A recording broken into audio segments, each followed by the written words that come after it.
Pomeni, Gospode, slugu svoga, nedostojnoga.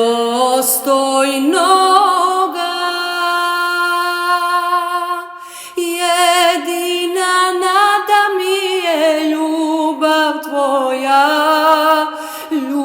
Tvoja neizmerna. Izvedi me danas iz ada sopstvenoga,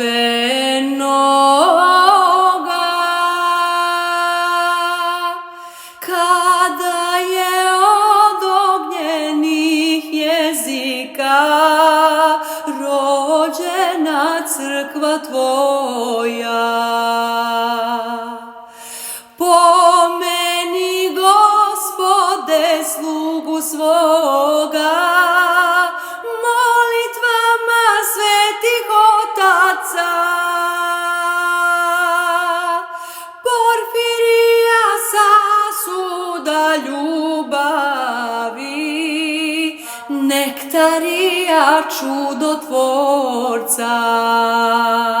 Porfirija, sasuda ljubavi, Nektarija, čudotvorca. Pomeni me, a nemaš zašto, jer sam prah i pepeo,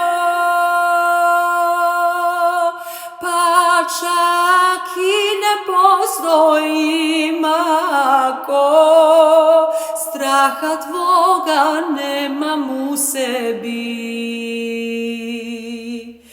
Pomeni me zato molitvama otaca naših, svih cvetova crkve Tvoje,